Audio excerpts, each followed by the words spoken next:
میں اللہ تعالیٰ نے انسانوں کو ایک گناہ اور جرم کی سزا سنائی کہ خدا فراموشی کی سزا خود فراموشی ہے۔ اگر تم اللہ تعالیٰ کو بھلا دو گے تو اللہ پاک اس کی سزا تمہیں یہ دیں گے کہ تمہیں اپنے نفع اور نقصان سے غافل کر دیں گے۔ اور انسان کا سب سے بڑا نفع اور نقصان وہ ہے جو اللہ تعالیٰ نے انسانوں کو انبیاء علیہ السلام کے ذریعے سے سمجھایا ہے کہ انسان کے نفع کے لیے سب سے مفید چیزیں کیا ہیں اور اس کا نقصان کس میں ہے۔ بس اسی نقطے کے لیے اللہ تعالیٰ نے انبیاء علیہ السلام کو بھیجا ہے۔ تو انبیاء علیہ السلام کی تعلیمات کے مطابق، شریعت کے مطابق، وحی کے مطابق، دین کے مطابق زندگی گزارنا یہ اپنا نفع ہے، اور شریعت سے ہٹ کر من چاہی زندگی، اپنی پسند کی زندگی، اپنی خود گھڑی ہوئی یا رسم و رواجات کی زندگی گزارنا یہ انسان کا سب سے بڑا نقصان ہے۔ تو اللہ تعالیٰ نے اپنے یاد سے غافل بندوں کو یہ دھمکی دی، فرمایا کہ پہلے بھی ایسے لوگ گزرے ہیں پچھلی امتوں میں بھی کہ جنہوں نے اللہ تعالیٰ کو بھلا دیا تھا، اور جب انہوں نے اللہ کو بھلایا تو اللہ تعالیٰ نے ان کو سزا یہ دی کہ وہ پھر اپنے نفع نقصان کو بھول گئے۔ اور جب انسان کوئی چیز بھول جاتا ہے تو پھر ضرورت کے موقع پر بھی اس کو استعمال نہیں کر سکتا، کیونکہ بھول جو چکا ہے۔ ایک آدمی کے پاس کروڑوں اربوں کا خزانہ ہے، لیکن وہ کہیں رکھا ہے، کہاں رکھا اس چیز کو وہ بھول چکا ہے،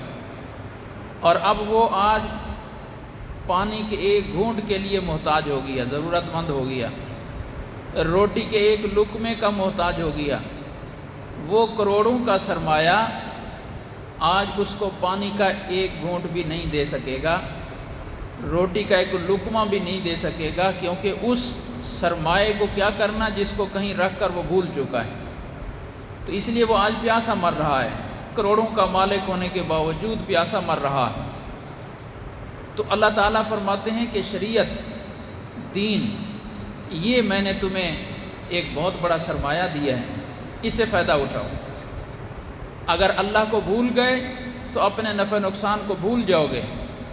پھر نتیجہ کیا ہوگا؟ اولئک ھم الفاسقون، پھر تم فاسق بن جاؤ گے۔ فاسق کا معنی اور اس کی تشریح اللہ تعالیٰ نے دوسری جگہ قرآن پاک میں شیطان کے عمل سے مسلمانوں کو سکھائی کہ یہ جو شیطان تھا یہ بظاہر بہت بڑا عابد تھا اور فرشتوں میں رہتا تھا، فرشتوں میں رہ کر فرشتہ شمار ہوتا تھا، فرشتہ صفت تھا، لیکن اللہ پاک نے اس کو ایک حکم دیا۔ وہ حکم یہ تھا کہ آدم کو سجدہ کرو۔ سجدہ کس کو کرنا ہے اس کو نہ دیکھو، دیکھو یہ کہ حکم کس کا ہے، حکم اللہ کا ہے، آگے جو بھی ہے تو سجدہ کرو۔ لیکن کان من الجن ففسق عن امر ربہ، اللہ فرماتے ہیں کہ وہ جنوں کی نسل میں سے تھا اور اس نے اپنے رب کے حکم سے اپنے آپ کو باہر نکال لیا، فاسقہ۔ تو اللہ کا حکم نہ ماننا، اپنی مرضی پر عمل کرنا، یہ کام شیطان نے کیا، اور اللہ تعالیٰ نے اس کو نام دیا ہے فسق کا، کہ اس نے فسق کیا ہے۔ تو اس سے فسق کی تعریف سمجھ میں آئی کہ فسق اس کو کہتے ہیں کہ ایک طرف حکم ہو شریعت کا، اللہ تعالیٰ کا، کہ یہ کام یوں کرنا ہے، اور دوسری طرف انسان کی اپنی پسند ہو، اپنی مرضی ہو، اپنا معاشرے کا تقاضا ہو، اپنی برادری کا تقاضا ہو، تو وہ انسان اللہ کا حکم چھوڑ کر برادری اور رواج کے مطابق عمل کرے، اس کا نام فسق ہے۔ اولئک هم الفاسقون، تو اللہ فرماتے ہیں کہ یہ فاسق ہیں، اور یہ فاسق لوگ وہ طبقہ ہے کہ جنہوں نے اللہ کو بھلایا تھا تو اللہ پاک نے ان کو سزا میں اپنا نفع نقصان ہی بھلا دیا، تو یہ اپنا نفع نقصان بھول چکے ہیں، اور ان کو نہیں سمجھ آ رہی کہ ہمارا نفع کس میں ہے، ہمارا نقصان کس میں ہے۔ تو آج کا مسلمان اللہ ماشاء اللہ کثرت کے ساتھ، باوجود مسلمان ہونے کی، کہ جب مسلمان ایک کلمہ پڑھتا ہے لا الہ الا اللہ محمد رسول اللہ، تو اس کلمے میں وہ اللہ تعالیٰ کے ساتھ ایک معاہدہ کرتا ہے۔ کلمہ ایک معاہدے کا نام ہے۔ فاستبشروا ببیعکم الذی بایعتم بہ، اللہ فرماتے ہیں کہ تم نے کلمہ پڑھ کر میرے ساتھ ایک سودا کیا ہے، اور وہ سودا ایسا کیا ہے کہ تمہیں اس سودے پر مبارک ہو، بڑا نفع کا سودا کیا۔ فاستبشروا، خوشیاں مناؤ اس سودے پر جو تم نے میرے ساتھ کلمہ پڑھنے کے ذریعے سے سودا کیا ہے۔ اور سودے میں انسان ایک چیز دیتا ہے اور دوسری چیز لیتا ہے۔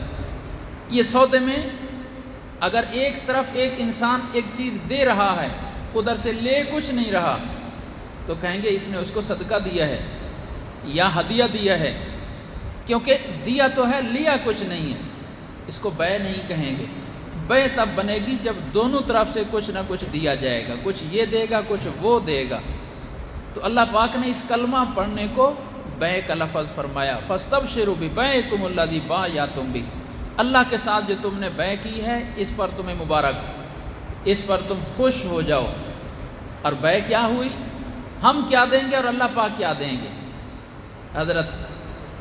معاذ رضی اللہ تعالیٰ عنہ فرماتے ہیں میں حضور صلی اللہ علیہ وسلم کے ساتھ جا رہا تھا، اور خچر وغیرہ کی گھوڑے کی سواری تھی، حضور صلی اللہ علیہ وسلم آگے بیٹھے ہوئے ہیں، میں پیچھے بیٹھا ہوا ہوں، درمیان میں یا اونٹ کی سواری ہے تو تھوڑا سا فاصلہ ہے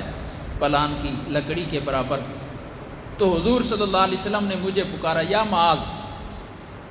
اللہ کے پاس ہی بیٹھا ہوں، میں نے کہا لبیک یا رسول اللہ، چپ ہو گئے۔ پھر تھوڑی دیر کے بعد پھر بلایا یا معاذ، پھر میں نے عرض کیا لبیک یا رسول اللہ، حالانکہ ساتھ بیٹھے ہوئے ہیں۔ تیسری دفعہ تھوڑی دیر کے بعد پھر پکارا یا معاذ، لبیک یا رسول اللہ۔ مقصد یہ تھا کہ میں ایک اہم بات تمہیں کہنا چاہتا ہوں، اور تم پوری دھیان اور توجہ سے اس کو سمجھو، سرسری بات نہ سمجھنا۔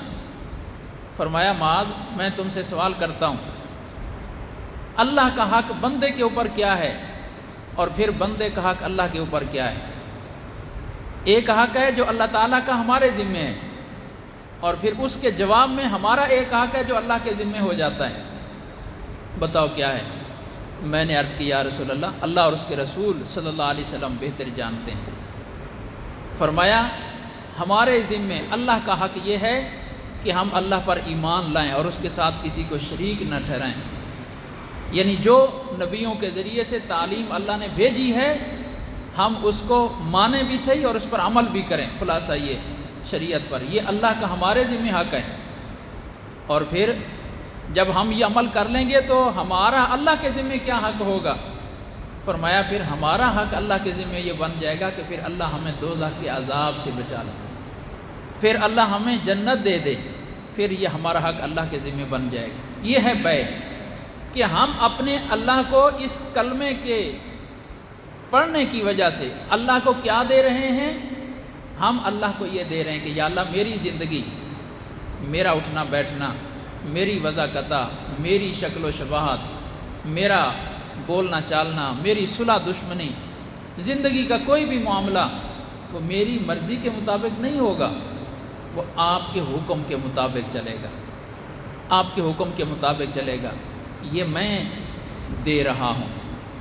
یہ میں اللہ کو دے رہا ہوں، اپنی مرضی فنا کر کے اپنے اوپر اللہ کی مرضی چلا رہا ہوں، اور اس کے بدلے میں اللہ مجھے کیا دیں گے؟ دوزخ سے بچا کر جنت عطا فرمائیں گے۔ تو یہ بیع ہو گئی کہ کچھ ہم نے دیا، کچھ اس کے جواب میں اللہ پاک نے عطا فرمایا۔ سیدنا صدیق اکبر رضی اللہ تعالیٰ عنہ جب ان کو ان کی صاحبزادی حضرت عائشہ صدیقہ رضی اللہ تعالی عنہ پر تہمت لگی زنا کی، لمبا قصہ ہے، اور کئی دن تک یہ بات پھیلتی رہی اور بڑی اچھالی گئی، تو ظاہر ہے کہ اس مسئلے میں سب سے زیادہ متاثر خاوند ہوتا ہے یا والد ہوتا ہے، جس کی بچی ہے یا جس کی بیوی ہے۔ تو بیوی حضور صلی اللہ علیہ وسلم کی ہیں، بیٹی صدیق اکبر رضی اللہ تعالیٰ عنہ کی۔ اب یہ حضرات کس کے سامنے کیا صفائی دیں؟ بظاہر کوئی صورتحال واضح نہیں ہے، کئی دن تک، مہینے سے زیادہ عرصے تک اس متعلق کوئی اللہ کی طرف سے وحی بھی نہیں آ رہی، اور لوگوں میں باتیں ہی باتیں چل رہی ہیں۔ تو یہ حضرات خاموش ہیں، سن رہے ہیں، صبر میں ہیں۔ جب کافی عرصے کے بعد اللہ پاک نے حقیقت کھولی، سورۃ نور کی تقریباً 18 آیات اتار کر حضرت عائشہ رضی اللہ تعالی عنہا کی پاک دامنی بیان کی، اور جنہوں نے جھوٹی تہمت لگائی تھی اور مسلمان تھے ان کو 80 کوڑے مارنے کا حکم دیا گیا۔ جو کافر تھے تو کافر کے لیے کوئی سزا نہیں ہے دنیا میں، ان کے لیے سب سزائیں آخرت کی ہیں۔ مسلمانوں کے لیے سزا تھی کہ جو مسلمان ہیں اور اس تہمت میں شریک ہو گئے ان کو 80 کوڑے مارے جائیں۔ عائشہ رضی اللہ تعالیٰ عنہ پاک دامن ہیں، تو حضرت صدیق اکبر رضی اللہ تعالیٰ عنہ کو اپنے بھانجے حضرت مصطح پر سب سے زیادہ غصہ آیا کہ یہ حضرت صدیق اکبر رضی اللہ عنہ کے بھانجے بھی تھے اور غریب تھے، اور حضرت صدیق اکبر رضی اللہ تعالیٰ عنہ غریب ہونے کی وجہ سے کافی ساری ان کی مالی امداد بھی کر رہے تھے، مسلسل ان کے گھر کا خرچہ بھی دے رہے تھے۔ تو مصطح کو تو کم از کم، اور وہ مخلص مومن تھے، لیکن غلط فہمی میں آ کر اس تہمت کو پھیلانے والوں میں وہ بھی شامل ہو گئے۔ تو صدیق اکبر رضی اللہ تعالیٰ فرماتے ہیں میرے جو ان کے ساتھ تعلقات تھے اس کی وجہ سے اس کو حق نہیں بنتا تھا کہ وہ اس پروپیگنڈے کا حصہ بنتا،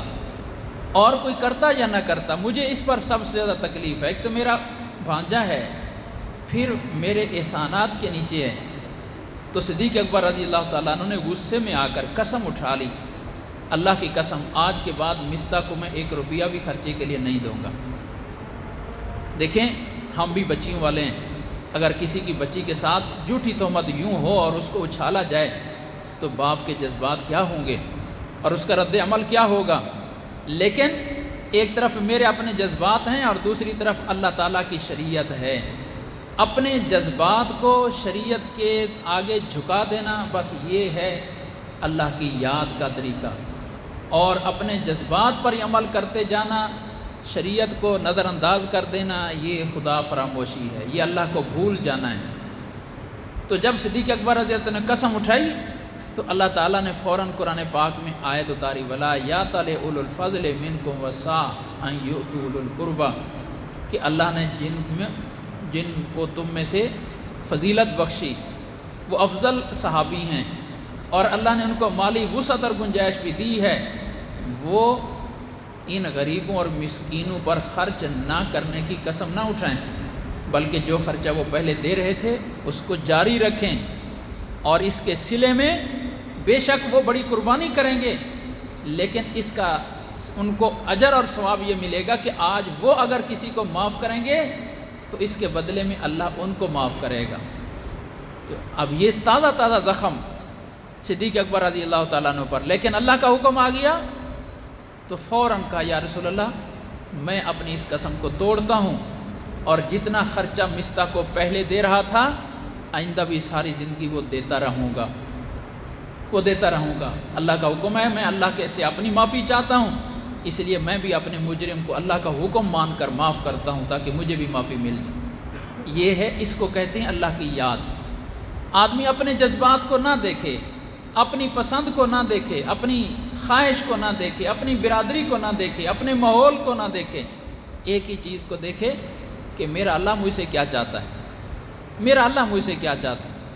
جو کچھ اللہ پاک چاہ رہے ہیں بس وہی کریں، یہ اللہ کی یاد ہے۔ اور اگر انسان وہ نہیں کرتا، اپنی پسند کی زندگی گزارتا ہے تو یہ اللہ کو بھول جانا ہے، اور اسی کو اللہ نے فاسق کہا ہے کہ یہ فاسق ہیں۔ اور اللہ کو تو کیا آپ بھولنے تھے، یہ اپنے آپ کو بھول چکے ہیں، اپنا نفع نقصان بھول چکے ہیں۔ اور یہ کیا ہوتا ہے، کیوں ہوتا ہے، کب ہوتا ہے؟ یہ کہ انسان اللہ کو بھول کر اپنے آپ کو بھول جاتا ہے، اپنے نفع نقصان کو بھول جاتا ہے۔ یہ کب ہوتا ہے؟ جب وہ اللہ تعالیٰ کی عظمتوں سے واقف نہیں ہوتا، جب وہ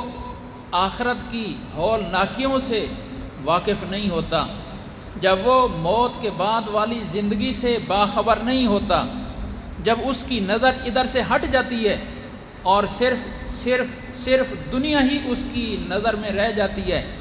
تو پھر وہ ہر کام دنیا کے فائدے کے لیے کرتا ہے، آخرت کے فائدے کے لیے نہیں کرتا۔ اس وقت المیہ یہ ہے، اس وقت ہمارے اوپر سب سے بڑا حادثہ جو آیا ہے انگریز کے منحوس قدم ہندوستان میں لگنے کے بعد، وہ یہ ہوا کہ اس نے ہمیں تعلیم ایسی دی جس تعلیم میں قیامت کا، جنت کا، دوزخ کا، قبر کا عنوان تک نہیں۔ پریپ سے، نرسری سے لے کر پی ایچ ڈی تک ساری تعلیم پڑھ لیں،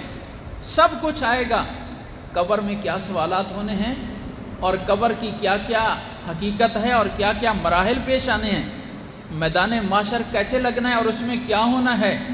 جنت کیا چیز ہوتی ہے، دوزخ کیا چیز ہوتی ہے، اس میں اس کا تذکرہ تک نہیں ہے۔ جہاز کیسے بنانے ہیں، موٹریں کیسے بنانی ہیں، عمارتیں کیسے بنانی ہیں، تجارت کیسے بنانی ہے، بینک کاری کیسے کرنی ہے، شروع سے لے کر آخر تک، پیدائش سے لے کر وفات تک، اس تعلیم کے مطابق صبح جاگنے سے لے کر رات سونے تک بس انسان کی ساری سوچ اور فکر دنیا پر ہی چلتی، دنیا پر ہی چلتی۔ اور جب اس کے آگے آخرت کا لفظ ہی نہیں آئے گا تو وہ آخرت کی تیاری کے لیے کیسے سوچے گا اور کیسے محنت کرے گا؟ اس تعلیم نے ہمیں خدا فراموش بنا دیا، اللہ کو بھلا دیا، دنیا اتنی بٹھا دی کہ آخرت کے نقطے کو ہی ہم بھول گئے، قبر کو ہی ہم بھول گئے، حشر کو ہی بھول گئے۔ اب اگر کسی کے سامنے جنت کا تذکرہ کر دیں تو اس کو اتنی خوشی بھی نہیں ہوتی جتنی 10 روپے دینے کی خوشی اس کو ہوتی ہے۔ کسی کو کہتے نا اللہ تجھے جنت دے، اس کو احساس ہی نہیں ہوتا، اس لیے کہ اس کو پتہ نہیں کہ جنت کیا چیز ہے۔ اگر کسی کو دوزخ کا ڈراوا دے دیں تو اتنا بھی اس کے اوپر اثر نہیں ہوتا جتنا ایک تھانے دار کے ڈراوے کا اثر ہوتا ہے کہ تجھے پکڑنے کے لیے پولیس آ رہی ہے۔ دوزخ کا اس کے اوپر اتنا بھی اثر نہیں ہو رہا جتنا پولیس کے ڈر کا اس کا اثر ہو رہا ہے، اس لیے کہ اس کو دوزخ کا احساس تک نہیں ہے کہ دوزخ کی ہولناکی کیا ہوتی ہے۔ تو اس تعلیم نے ہمارے مسلمانوں کی جڑیں یہ کاٹی، اللہ سے دور یوں کیا کہ اس کے اندر یہ سرے سے عنوان تک نہیں ہے۔ لیکن اس کے باوجود الحمدللہ ہماری اس تعلیم سے یہ سارے مسلمان گزر چکے ہیں، ہمارے ملک کے رہنے والے۔ لیکن اس کے باوجود کتنے مسلمان ہیں جن کی سارا دن مسجدوں میں بیٹھ کر جنت کے سوال کی اور دوزخ سے پناہ کی دعائیں نہیں ختم ہوتی، سارا دن بیٹھ کر اللہ سے گڑ گڑا رہے ہیں کہ یا اللہ مجھے جنت عطا فرما دے، یا اللہ مجھے دوزخ سے بچا دے۔ اور جنت کے حصول کے لیے اور دوزخ سے بچنے کے لیے بڑے بڑے وہ قربانیاں دے رہے ہیں، کوئی جان کی قربانیاں دے رہا ہے، کوئی مال کی قربانیاں دے رہا ہے، کوئی کسی قسم کی قربانیاں دے رہا ہے۔ سوال یہ ہے کہ انہوں نے تو اپنی جو صبح سے بچپن سے لے کر بڑھاپے تک تعلیم پڑھی، اس میں جنت دوزخ کا تذکرہ تک نہیں تھا، تو یہ کہاں سے آ گیا؟ یہ اس مدرسے کا فیض ہے، یہ اس قرآن پاک کے تعلیمات کا فیض ہے۔ اگر یہ مدرسے کے ذریعے سے دین کی یہ تعلیم کی بہاریں لوگوں میں جاری نہ ہوتی تو آج مسلمان ہونے کے باوجود جنت دوزخ کا کوئی لفظ نہ جانتا ہوتا کہ جنت کیا چیز ہوتی ہے، دوزخ کیا چیز ہوتی ہے، موت کیا چیز ہوتی ہے، قبر کیا چیز ہوتی ہے، کچھ بھی پتہ نہ ہوتا۔ اگر آج کا مسلمان کبھی تنہائی میں بیٹھ کر رو رو کر اپنے رب سے معافیاں مانگ رہا ہے اور توبہ کر رہا ہے اور دوزخ سے پناہ مانگ رہا ہے تو اس کو کسی نہ کسی واسطے کے ذریعے سے یہ اس مدرسے کا فیض پہنچا ہوا ہے۔ اور آج کا کفر وہ مسلمان کی اس چیز سے تکلیف میں ہے کہ مسلمان کے اندر یہ چیز کیوں باقی ہے، اور وہ تشخیص کر چکا ہے کہ یہ چیز مسلمان کے اندر کہاں سے آ رہی ہے، یہ اس مدرسے سے آ رہی ہے جو نکل کر مختلف عنوانوں سے اس کے گھروں تک پہنچ رہی ہے۔ اس لیے اس مدرسے کے اوپر وار کر کے اس کو ختم کر دو، ہمیشہ کے لیے بند کر دو۔ چنانچہ اسلامی تعلیمات سے جہالت کی یہ اب علامت ہو گئی۔ حضور صلی اللہ علیہ وسلم کے دور میں سورج گرہن لگ گیا، سورج گرہن لگ گیا، پہلے بھی لگتا ہے، حضور صلی اللہ علیہ وسلم کے دور میں بھی لگ گیا، بعد میں بھی لگ رہا ہے۔ اور اتفاق یہ ہوا کہ اسی دن حضور صلی اللہ علیہ وسلم کے صاحبزادہ جن کا نام حضرت ابراہیم تھا رضی اللہ تعالیٰ عنہ، تو وہ بھی اس دن ہی وفات ہو گئی ان کی، اسی دن سورج گرہن، اسی دن حضور صلی اللہ علیہ وسلم کے بیٹے کی وفات۔ تو اس سے پہلے زمانہ جاہلیت میں یہ ایک نظریہ چلا رہا تھا کہ سورج گرہن اس دن لگتا ہے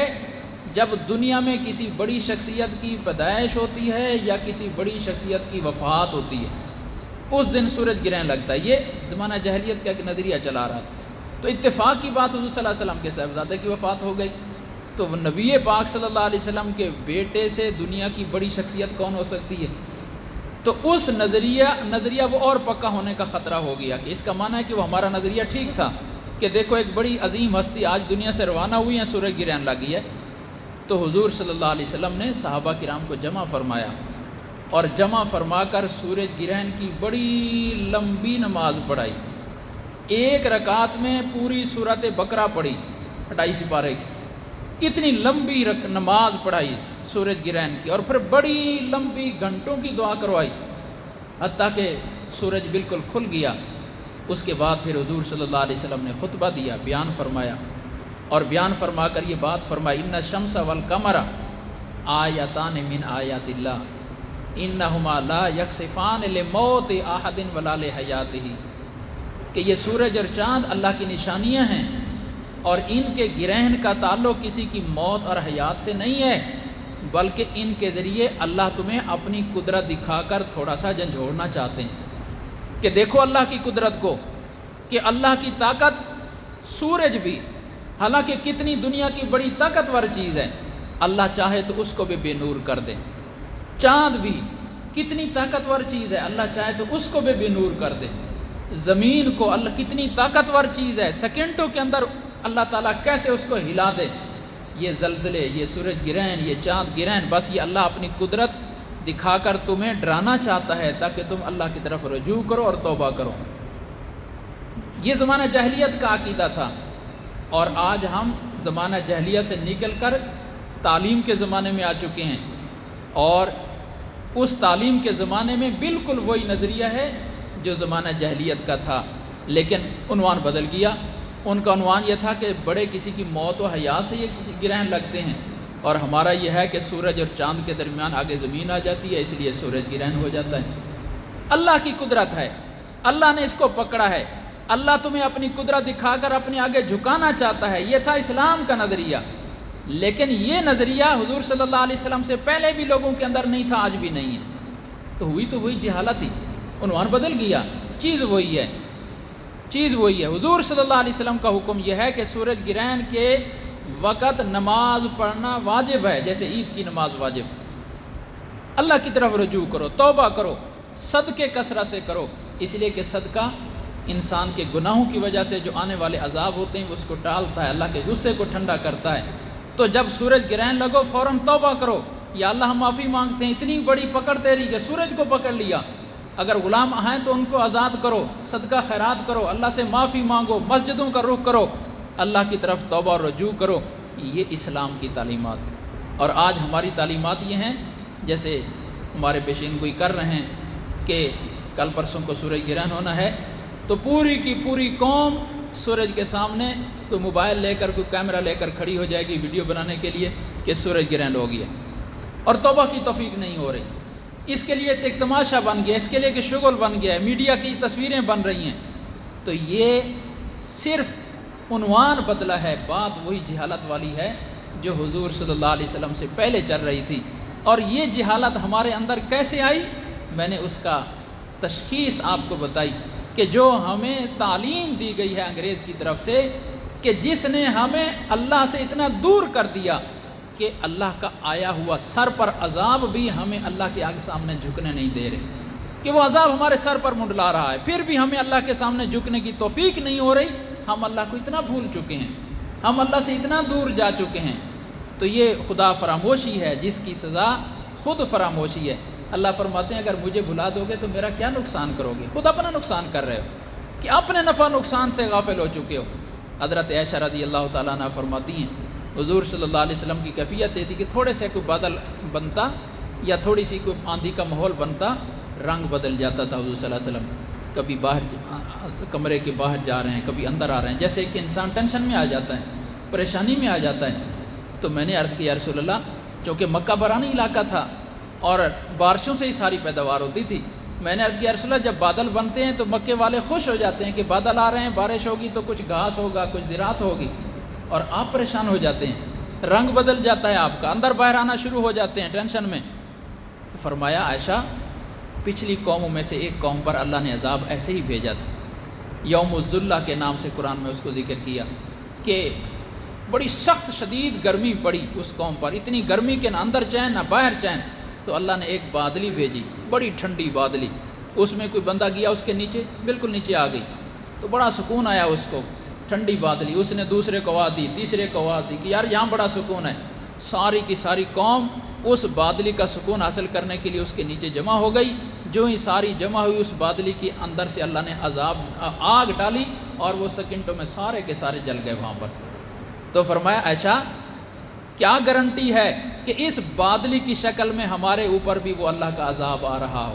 حالانکہ نبی کے ہوتے ہوئے کبھی عذاب نہیں آتا، حضور صلی اللہ علیہ وسلم کو یہ بھی پتہ ہے، لیکن امت کو تعلیم دینا چاہتے ہیں کہ میں نبی ہوں، میرے ہوتے ہوئے تو اللہ یوں عذاب نہیں دیں گے، میرے بعد تو آ سکتا ہے، تمہارے اوپر تو آ سکتا ہے، تمہیں یہ ڈر لگنا چاہیے، آندھیوں کو دیکھ کر، خوفناک بادلوں کو دیکھ کر اللہ کی طرف رجوع کرنا چاہیے۔ حضور صلی اللہ علیہ وسلم نے اس کے لیے دعائیں سکھائی ہیں کہ یا اللہ اس کی خیر ہمیں عطا فرما، اس کے شر سے بچا لے، جو آندھی آ رہی ہے، جو بادل آ رہا ہے۔ تو اس قسم کی چیزوں میں حکم یہ ہے کہ اللہ کی طرف توبہ، رجوع، استغفار کی کثرت، اپنے سابقہ گناہوں پر معافی، اور آئندہ کے لیے اپنی من پسند زندگی چھوڑ کر اللہ کی پسند کردہ زندگی کو، اس کی منتخب کردہ زندگی کو گزارنا، یہ سب اللہ کی قدرتیں اس لیے ہوتی ہیں۔ یہ پھیلا ہوا عذاب کرونا کا یہ بھی اسی مقصد کے لیے، سورج گرہن اگر لگتا ہے تو وہ بھی اسی مقصد کے لیے ہے کہ ہمیں یہ سب چیزیں اپنے رب کی طرف موڑنے کے لیے ہیں، متوجہ کرنے کے لیے۔ اللہ پاک عمل کی سمجھ کی توفیق عطا فرمائے۔ سنتے پڑھیں۔